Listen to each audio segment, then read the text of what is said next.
Morning. Good to see you. Hi.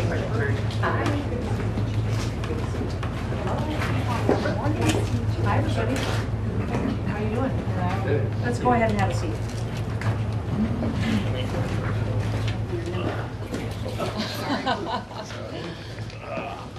You good? Do we all fit? Yes. Good.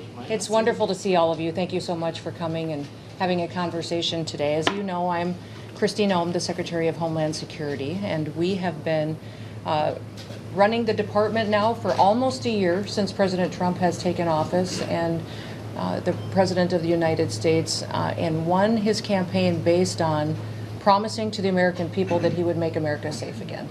And the number one crisis that we had going on at the time, at the end of last year, 2 years ago almost, or a year and a half ago, was the invasion over the southern border.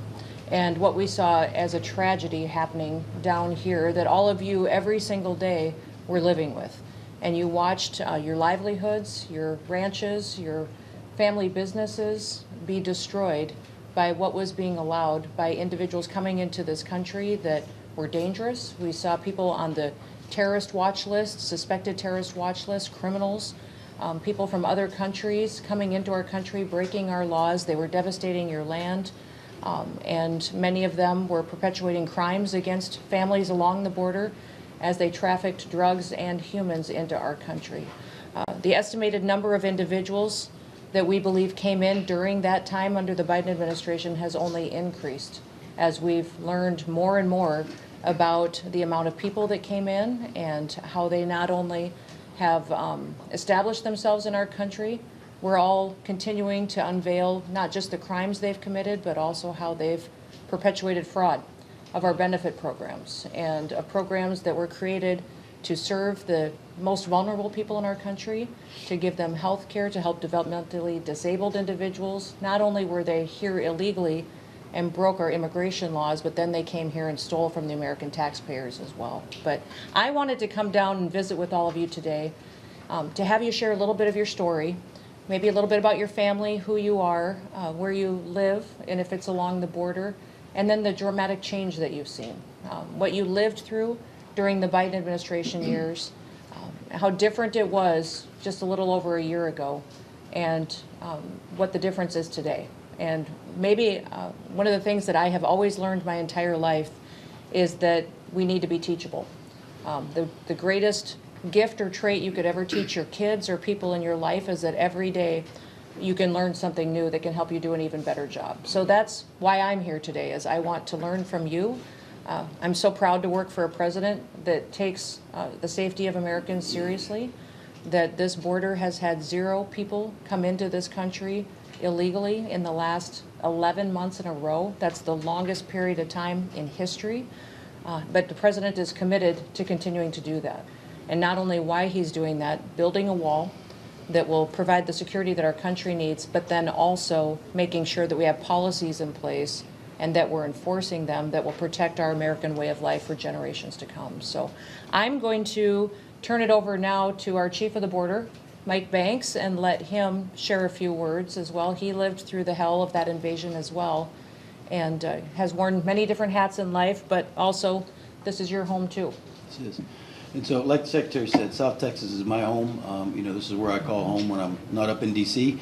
And so I felt it very appropriate to bring the Secretary down here because this is where we saw the brunt of all the trafficking going on during the Biden administration.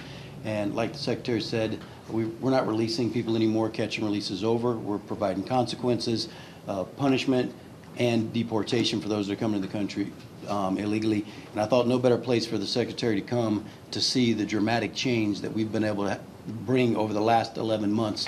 And what better place to do it in South Texas, where you guys had to deal with just thousands upon thousands of people a day, cutting through your fields, cutting your fences, being smuggled, committing crimes, breaking into homes.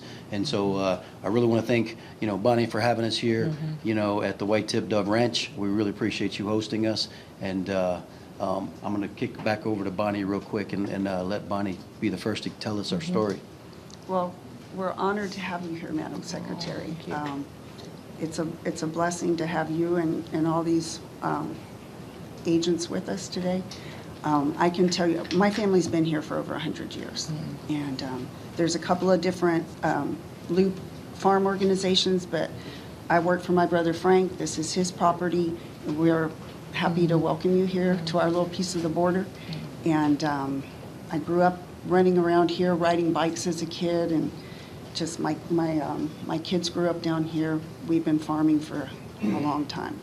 I can tell you this, during the Biden administration, when all of that was going on, you did not see an agent out here in the fields.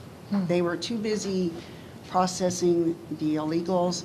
There was very little ability to respond to anything, so you very seldom saw them. Once the administrations changed and President Trump took over, now you see them on a regular basis. Different agencies, in and out, there's great communication, and it's made a huge difference. Thank you. And it was a needed change, for sure. That's fantastic. Well, thank you, Bonnie. Thank you for hosting us today, and for your family's willingness to tell your story, because I know that you were dramatically impacted by those policies, and it's a different day today, and we're grateful for that, but we also need to continue to work with ranchers, working with landowners along the border to ensure that we have the security that we need for years to come. So, Mark, do you want to? I'm her husband, Yep, of course. good. And I have a law enforcement background. I worked with Brownsville Police Department for 37 years. And I can remember how unsafe it was for my kids even to ride their bikes. And even coming home for lunch, I caught two different separate loads coming down our street from Florida going down. So that Loads pretty of much is illegals? dried up. No, it was loaded dope. Oh, really? Yeah. Okay. Coming home for lunch and leaving for lunch. Yeah. But it's not that way now. Before, we didn't even want our kids riding their bike on the road because when they would bring loads in, they would fly down our street and they didn't care. In fact, my daughter, who's a Border Patrol agent, was jogging one time. She had to get off the road because they were.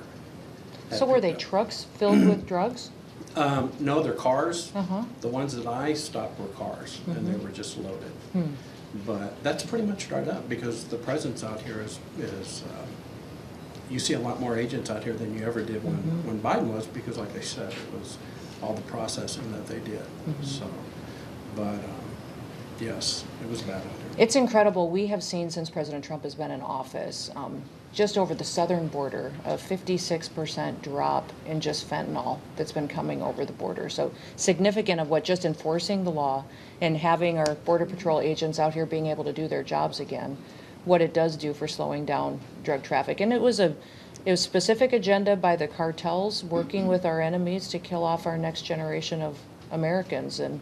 And literally the Coast Guard every day is out on the waters. Now that we've secured the southern border, they're out on the waters interdicting drugs that they are shipping on our maritime seas and confiscating it by the tons. We've set historic records in what we're able to take out of production before it ever gets here.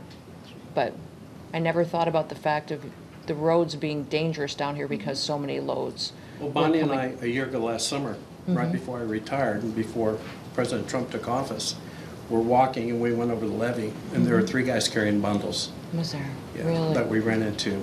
And I had her call Border Patrol. Probably within a minute they were there. They got all 3 bundles and they got 1 arrest. The other 2 took off into Mexico, but they did a great job. That's good. Good. Well, thank you. I appreciate it. Richard. Richard, yes, Yes, ma'am. good. Thank you for being here. Oh, Appreciate thank your you. presence. And I really admire what you're doing. You're doing a great job. That man next to you, I've known him for a long time. Have you? He's a good You're going to speak for him? That's I'll good. vouch for him. You'll He's a vouch good for man. him. Good. Take it. But I want to tell you that I'm a South Texas cattle rancher. I ranch up in Starr County, Roma, Texas. And where I'm at, I'm just exactly 1 mile from the border, and the yellow mine is right across from me. Cartels are right there. They fight each other every day, practically every day. I can hear them on my ranch. It's terrible. But prior to President Trump, thank God he came along. He is a great president. Now, I used to have a lot of traffic, human traffic, and cartel traffic, armed intrusions on my ranch. People carrying bags of dope or whatever. And that has all stopped, thank God, for Border Patrol. And I do have an aerostat on my Okay. ranch.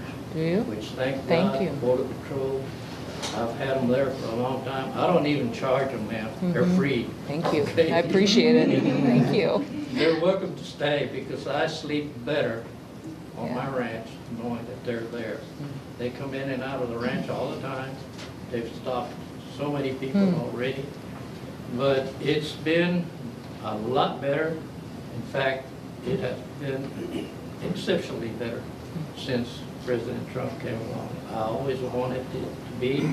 And just chit-chat, Starr County used to be blue. Yeah, It is now red. really.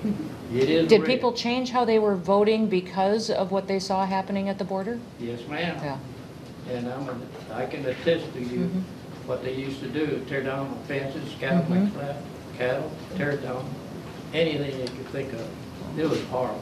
So what did you have to do to keep your family safe and feel safe on your ranch during that time when there were so many people coming across your Well, I don't ranch? mind telling you, I carry guns.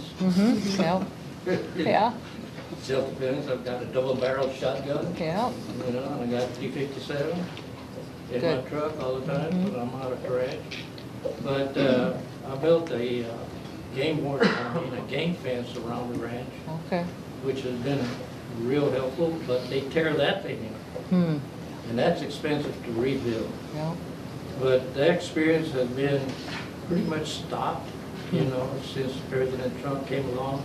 And also, I have to thank Governor Abbott. Yeah. Governor Abbott has been very active, as Mr. Banks will say, when he was the czar for Governor Abbott. I know Governor Abbott. Yeah. Thank God, I know this guy.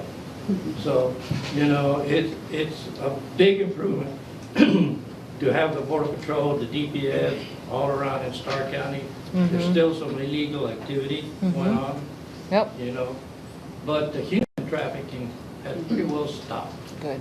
you know, so that, I'm grateful for that, and I hope that it continues to safeguard our property and those around us. You know, it is a very satisfying feeling to have people around us like that. Border Patrol comes in and out all the time, day and night. Aerostat is up. Good. I am very comfortable with that. Well, thank you for working with us. We appreciate having Yes, ma'am. a good rancher landowner like you that recognizes that we need those partnerships in order to keep people safe. And I don't mind telling you that I've had senators come to the ranch and visit with me. yeah, Senator Cruz, yep, Senator Hardy, okay, yep. and met also with Senator, what's her name up there? Blackburn. Yeah, her. Oh, too. sure, yep. I met with them Smart lady. and, you know, talk about our problems specifically in our area, which has been horrible. Right. But it now, thank God for the new president and you, I give you a lot of credit for doing what you're doing. Yeah. So, thank you so much, appreciate your presence, and thanks for being here. Well, thank you. I appreciate it. When President Trump first asked me, you know, he said, Kristi, I know that I'd like to have you in my administration. What job would you be interested in? I said, sir, I'd be interested in Homeland Security. And he said, why would you want that job? It's a little bit of a controversial job. And I said, well, sir, it's your #1 priority. And I think you're going to have somebody who actually is tough enough to do it, who actually will. It's because we're not going to fix the situation that Biden got us in 6 months or in a year. It's going to take us a long time of making the right decisions in order to get all the dangerous folks out of our country, to start have the world needs to know that we're enforcing our laws now and that we're going to put the American people first. Well, So, we thank you for But- that, thank you, and thank President Trump. yeah, I'll tell He's him. got my support Yeah. anytime. Oh, that's great. Thank you, Richard. Deborah? Madam Secretary, I just want to thank you for being here. I grew up out here my whole life. We rode horses. I trained for my first half marathon out here along the border. I myself am into politics locally because having been on the farm and growing up and listening to the farmers and ranchers and all the locals talk, they felt like they didn't have a voice. And nothing was truer during the Biden administration when we couldn't get anybody to come down here and look at what was truly going on during his administration at the border. Having been in politics locally, I used to get calls all the time. We've got issues downtown. We've got folks panhandling at our businesses, sleeping on our streets, showering in our streets. And I am so very grateful that we've got you guys everywhere now. You know, you yourself from Washington have come and looked at what's going on here in Brownsville. We couldn't even get the border czar at the time to come do that when we had 2,000 people a night crossing.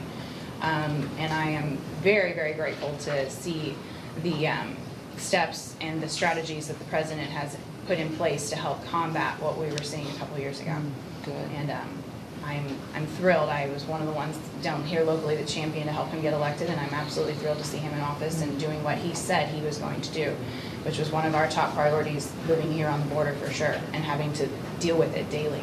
So thank you for being here and thank you for taking notice. So if you're a runner and you were during those years, did you feel like you were safe going out for a? You run in twos. Yes. My sister's a Border Patrol agent and she often runs with me. And then, Okay. as Mr. Guetta said, we always carry. Okay. Yeah. All right. Always. My grandpa taught me that extra. from a young age. Yeah, that's so, right. yeah, I learned to shoot early. That's right.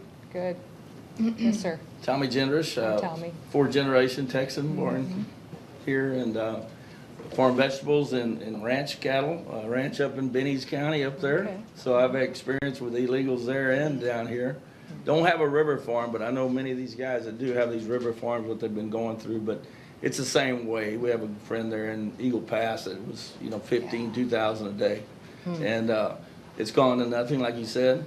And one of the real sad things about it, your agents hated it back in the day. They just didn't even want to go to work. And now they're very proud. Yeah. Yep. They are. They finally get to do their jobs, and they feel like they can do it with respect again. Yes, ma'am. Because they take an oath to protect people and to enforce the law, and they were told by their superiors to not enforce the law, to break the law. Yep. And they had a difficult time with that. I know nobody knows that better than Chief, but they were very, very happy to get to work as soon as January 20th came around and President Trump was sworn in. Yes. It was a game changer. And I better mention my wife is from South Dakota. Oh, she is? Yes. Oh, my goodness. Well, you pick them good then. Plankington. Yeah, that's a good. Yes. Yes. Well, I hope you Yes. come up and visit once in a We'll while. be up there this summer, hopefully. Not in January. Yeah. When she asked me if I ever want to live there, I said, Yeah. 100 degrees in the summer and minus 30 in the winter. I don't know. I think I might stay down here. There's days you think the weather's trying to kill you. That's right. Oh, Thank you, good. ma'am. Madam? So is it Thomas or Tommy or? Yes, Tommy Hanka. Okay. I'm a vegetable farmer in South Okay. Texas, and I own land right on the river, north of the wall and south of the Okay. wall. And before the Trump administration, we simply did not go down there after dark. And unlike these guys, I don't carry a gun because I didn't want to get in a shootout with these guys. But now we can irrigate all night. We irrigate 24 hours a day. Okay. But south of the wall, we used to have to shut it off at dark. And also we used to have to move the equipment north of the wall because it would get vandalized or stolen. And thank you guys so much for simply enforcing the laws Amen. that we've had. Yes. Cannot commend you guys enough. Was there costs and impact to your business that you were spending more money to repair equipment and Oh, to? absolutely. It would get vandalized or Yeah. stolen, and then just the whole operations, you'd have to manipulate the whole operations so the people can work into it. And Yeah. the starter water is not simply opening a valve. No. You have to open a valve a mile up the way, and by the time it gets there, it was very inefficient. Well, and for some crops, it's more beneficial if you can be watering them at night.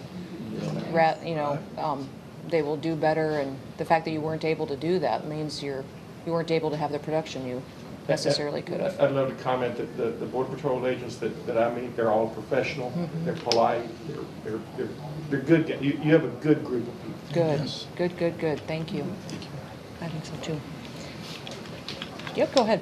Madam Secretary, I'd be remiss if I didn't say thank you for the opportunity to lead the men and women here in the RGB sector. This is my second week on the ground, so thank you. Good.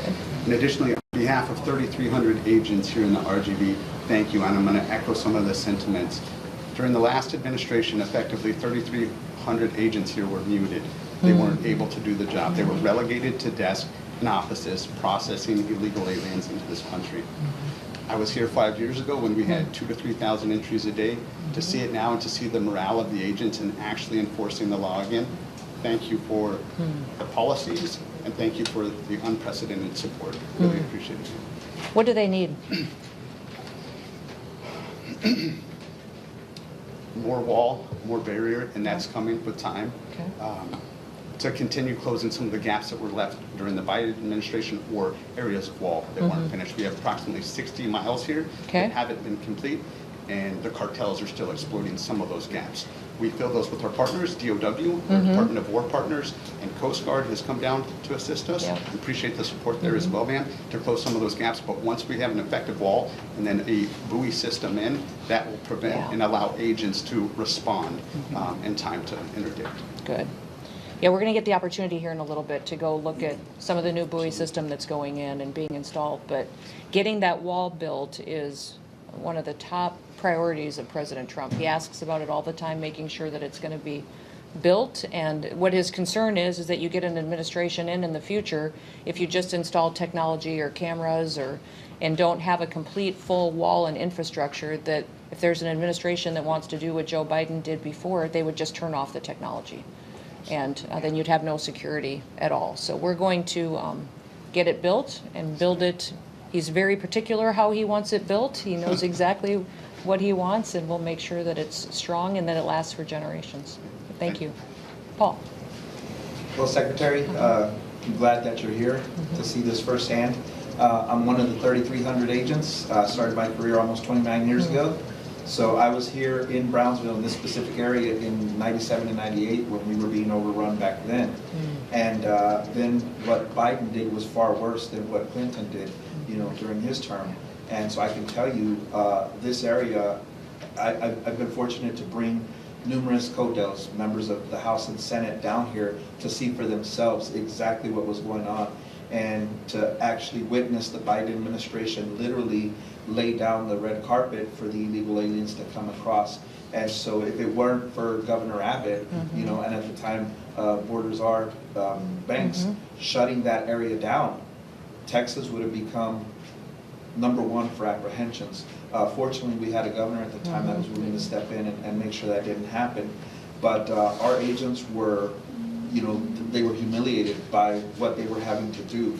The amount of people that came in, the amount of drugs, like they said earlier, we had no manpower to go out and respond to calls from ranchers and farmers. We had no manpower to go and respond to 911 calls from aliens in distress in Brooks County and Claiborne County, because everybody, the priority for the administration was process and release. Catch and release was all they were interested in. And it wasn't even catch. These people were turning themselves in because they were facilitating the entry of people from across the world to come into the United States illegally. We couldn't vet them. We were told all you need to do is process and release them. And so we are fortunate to have President Trump and you building this strong team of border security experts to make sure that that does not happen, at least under his watch. And so we hope that every administration in the future takes a look at what President Trump was able to do and mimic that and make sure that we are never put in the situation that President Biden put us in. Right. So Oh, that's great. Well, thank you for your leadership and for being such a strong voice for how it was and what we need today for the tools in order to keep the border secure and to have it be a game changer for not just our agents and our Border Patrol, but also for all the families that live here and those that across the country. I was governor during that time, and Governor Abbott asked all the states to send National Guard to come help down here, and so I deployed my National Guard down here several times. But the commitment that Texas made was incredible and unprecedented, so we're extremely grateful for his leadership as well, and that he still continues to work with us and works with President Trump to make sure that we have exactly effective measures. You guys learned a lot during that time of what works, what doesn't work, what policies we need to change, how we build wall that is secure, and that's all helped us and informed us as well, that fight that Texas had. But, Susan? Madam Secretary, I'm Susan Kibbe. I live approximately 80 miles north of the border on brush country, farmland, ranch land. I began working for South Texans Property Rights Association as the executive director, and this was the formation issue, was border security. So over the years, we've been able to put tools in place. We advocate for law enforcement, federal, state, and local, because we understand, landowners understand that law enforcement is our first line of defense. And so We need you to come to Minneapolis. I'll give it a shot. Yeah.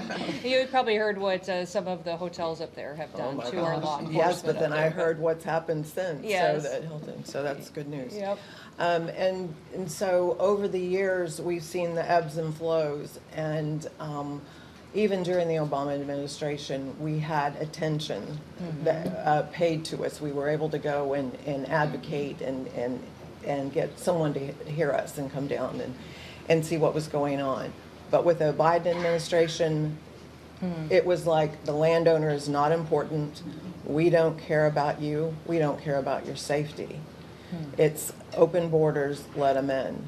And if it hadn't been for our law enforcement partners reaching out to Mike Banks, as soon as we found out that the governor had appointed him as the Texas border czar, I called him up and he called me the next day, and we worked together ever since. So when you were trying to work during that time, during the Biden administration, did they take your meetings? No. No. Even no I, as a meetings, governor, no they calls. wouldn't, Biden wouldn't respond to me, wouldn't answer phone calls, No. wouldn't take meetings, even though we were trying to talk about issues that were important to the country. So just trying to keep making noise, you know, and of course we had all the Republican senatorial and congressional delegations come down, and if it hadn't been for Governor Abbott stepping up and creating Operation Lone Star, and the sheriffs jumping in and coming in to replace Border Patrol because they weren't able to, I don't know what we would have done. And now it's just a 180, and we're so appreciative. Thank God. Thank God for all of you. Well, thank you.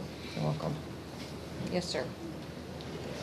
Madam Secretary, thank you for being here. I'm Benny Martinez. I've been in law enforcement for 46 years, starting my 47th year this year in January. In Brooks County, we have an awesome checkpoint there. It's one of the busiest checkpoints in the Southwest Corridor. The men and women in green do an excellent job.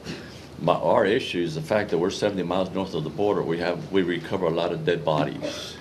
Okay, from 2009 to now, we have recovered 997 bodies, and every single body every single body Border Patrol has been with us. Okay, now the fact that we're just getting overwhelmed, the Governor Perry stepped in and helped us because we lost a lot of funds. The county did, and then of course now Governor Abbott is with us. Now I have a permanent morgue now that can house about 48 deceased bodies.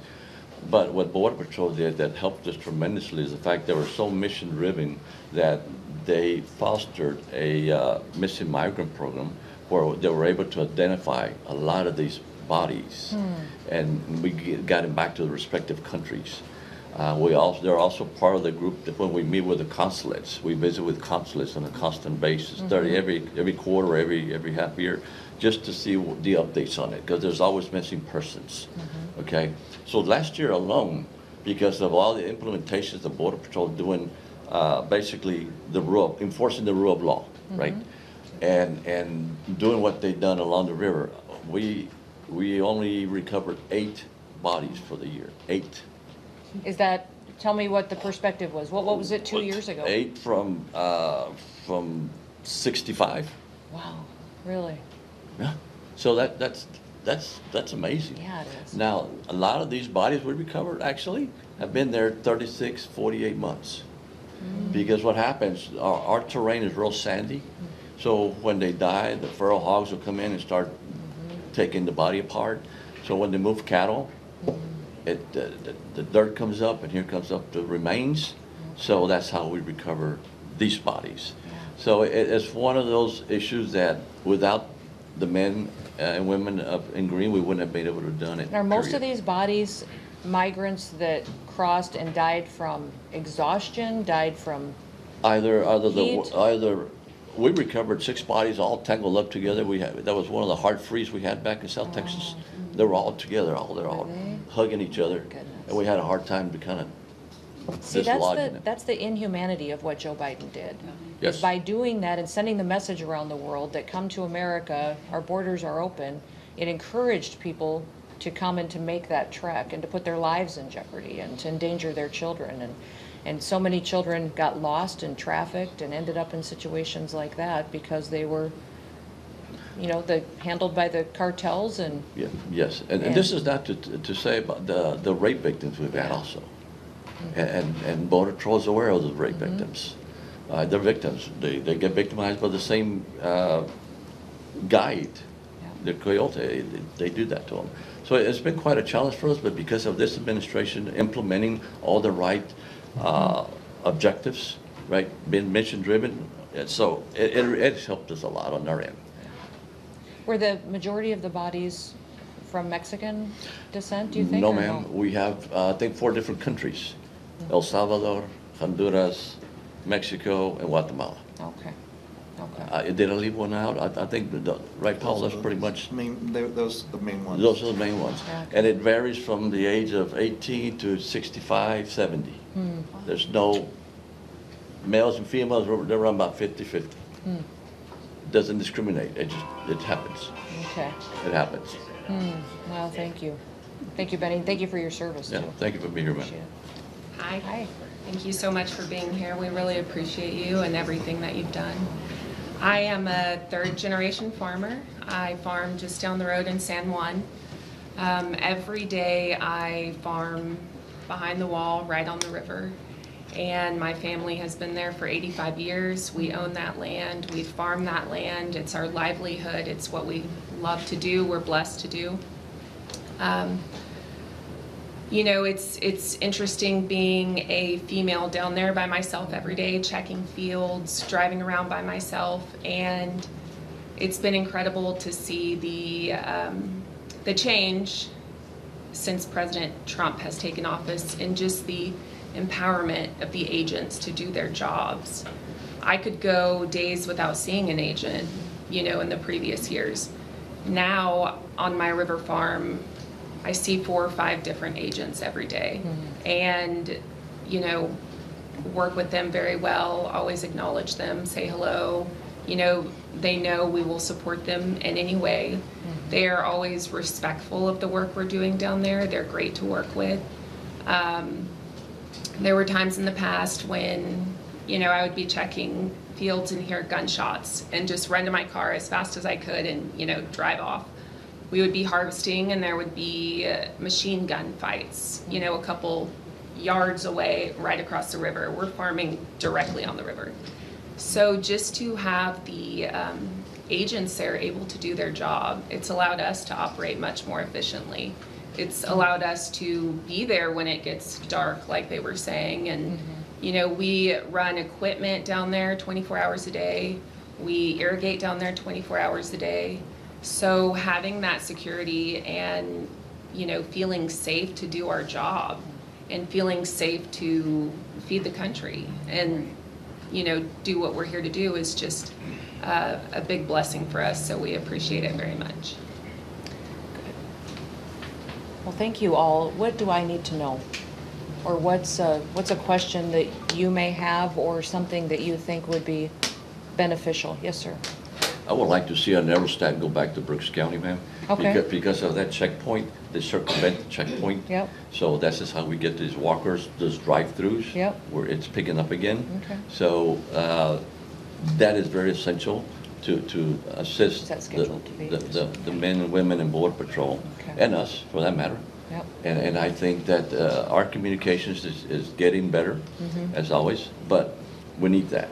That's definitely needed, just like Richard feels real comfortable. I know that the men in Greenwood feel comfortable because there's no eyes out there at all. They just, Was that a maintenance problem, or what caused them to take that down? the administration just took it down as soon as Before, Biden okay. took over. Yes. It wasn't the Biden administration priority. Yeah. There were some members of Congress that didn't feel the money that was being paid for it was worth it. They told us directly, they said, we don't Yeah. think the money's worth it. But Aerostat's good for like 30 miles, right? Yep. The aerostats are great. So Mr. amazing. Guetta can attest to that. So the good news is, Bennett, you're getting a new one, and it's actually going to be, we call them autonomous, and so they actually fly longer, it requires less actual manpower working it. But the truth is, Tommy, that the administration didn't want you to see what was crossing out there. right. So if you've got a camera up there seeing for 30 miles and count the bodies, kind of go back to what Benny said, 900 bodies, right? The Biden administration came in and immediately claimed that they were going to make it a humane border. Our border under the Biden administration was the least humane border we've ever had in the history of the United States Border Patrol. Our deaths went through the roof every year after year, breaking record numbers of deaths. And what we've seen in just 1 year is an 88% decrease in deaths along this border, right? Which is going to reduce. I would even challenge Benny that the majority of those 8 you found were probably from the previous administration, if you go back, like you said, up to 48 months. And so there was nothing humane about the Biden border crisis. It wasn't humane, it wasn't economically smart, and we're not only did we see the deaths on the border, but what we're seeing in the interior in the country of what havoc they're bringing to this country. And so with the leadership of President Trump and Secretary Noem, I have never had the kind of support that I've had like I have from Secretary Noem, and we tell her what we need, and she gives it to us. She listens to what the Border Patrol tells her what we need to get the job done. And the fact is, every man and woman out here wearing this uniform knows exactly how to secure the border. We just weren't allowed to do it. We were ordered not to do it and threatened with termination or anything else, threatened our livelihoods if we did. And this administration literally has just said, what do you need? You know how to do it. And we're going to get those gaps closed. We're closing them as we speak. Later today, we'll go and see the buoys that we're putting in the ground, and that is just the start. And so we have seen a 55-year low in illegal cross-border traffic, but I promise you this, we're just getting started. It's all gas, no brakes downhill. We are not going to settle for a 90% decrease. We want 100% decrease. We want 100% operation control of this border. The Secretary demands it of me, and she should demand it of me, and that's what I'm going to deliver for her and for America. We had this first year, 2.6 million people leave our country. So with the help of Border Patrol, and you've seen them around the country, they're helping on law enforcement operations with ICE and other agencies, arrested over 600,000 criminal illegal aliens, ones who had committed crimes and were dangerous individuals out on our streets, that many of them that sanctuary cities and liberal governors and mayors are just releasing from their jails and from their courts and turning them loose, and we're picking them up and getting them out of the country. But also just by the messaging that you've seen, President Trump was very clear that we needed to send a message around the world to tell people, if you're in this country illegally, go home. Go home now on your own, and if you want to come back again, don't wait for us to remove you. If we have to remove you, you'll never get the chance to come back to the United States. But if you go home, you will have a chance to make the American dream come true for you and your family. And over 2 million people have voluntarily left this country and gone home, and we're going to continue to send that message. And the message is sent when you start enforcing your laws. And they know now it's different. Everywhere around the world knows that it's different, and it's a different environment. Tell me if you've seen a little bit more activity recently, because the cartels are extremely sophisticated. And of course they've got, we have severely damaged their billions of dollar industry and economy and by what we've done here. So they're getting more and more investments into drones and into technology. And have you seen some of that activity down here, or maybe on your ranches, that we need to be prepared for and be recognizing that they're either dropping drugs across the border or they're doing surveillance on our Border Patrol? I don't know, Bonnie, if you've seen something here. So Madam Secretary, I don't think you necessarily have to focus completely on technology. And I'll give you a brief example. Back in the spring, I got a phone call from Border Patrol wanting to know when we had put in a new ramp on the property. Okay. I was like, I don't know what you're talking about. And so I said, must be the neighboring property. He said, okay, we'll check it out. called me. I said, no, ma'am, it's here. So I said, okay, I'll come. So I go over there and meet him, and sure enough, there's a ramp from the river up into the property. And he had said, you must have hauled in some equipment. I said, no, sir. So I called my brother. He had met my husband and I over there, and he goes, no, this was done by a shovel crew. Guys, you know, they came in during the night, shoveled a ramp, crossed their drugs. I think y'all actually got them. But I'm just saying, it's not only technology. Yeah. They're resourceful. They have their little mini armies that are capable of using the simple things, Interesting. simple tools like shovels. Yeah, So now we have a new boat ramp. that's right. That's true. There you go. There you go. And may I make one Yes. more? One thing that did not exist during the Biden administration was stakeholder meetings. These guys have brought them back, and it gives the landowners an opportunity to sit with one another and with our agents and have good conversations, share information, and I think it's a valuable tool. It, you know, and I'm It is. glad to see it come Absolutely. back, and I We'll hope they'll continue continue to do that. Absolutely. It's a guarantee. Yeah. Well, as you all know, I'm a farmer and a rancher, spent my whole life doing that. In fact, I remember growing up as a little girl thinking God must love ranchers more than he loves anybody else, because everything in the Bible is about sowing and reaping and cattle on 1,000 hills and your barns overflowing. But the one thing that I've always thought is that farmers and ranchers are the biggest gamblers I've ever known. You literally go borrow money from a bank and you put it in the dirt, and then you go borrow money again to buy the seed and fertilizer, the chemical, to buy the land, the machinery, and then once you plant it, you pray that the sun will shine, you'll get some rain, and you can go back there months later and pick up something to help pay your bills. And if you have a really good year, you pay your bills. But if you have a bad year, you could lose everything.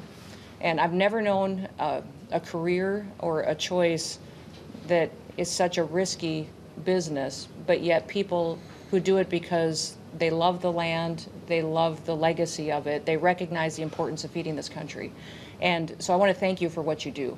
And I want to thank you for caring about this land and not being people who fold up, sell out, and leave and gave up because of the devastation that you saw in your family business. Thank you for being tough and being an inspiration to everybody else.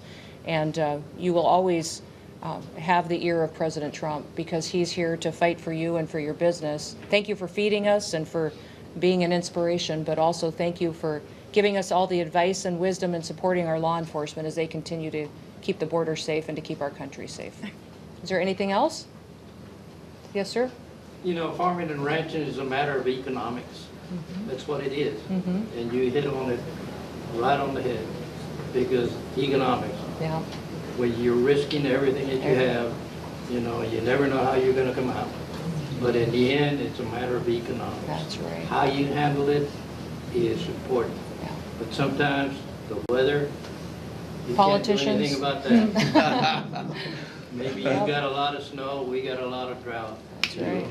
But it is a matter of economics, and I can't stress that. Yeah. Need a lot of prayers, right? Yes, sir. Yeah, Yes, sir. a lot of You know, prayers. it is that. So, no, and I appreciate you coming in, and I cannot overstress the importance of an aerostat. Okay, we'll get them. It is necessary to have one, and I agree with him, they need one. Yeah. We'll keep them up, and we'll continue to maintain them and keep them in place. Thank you, ma'am. sir. You bet. Appreciate it. Thank you. Appreciate it. Thank you, All press. right. Thank you. Everybody press, get ready to get loaded. So- with your answers.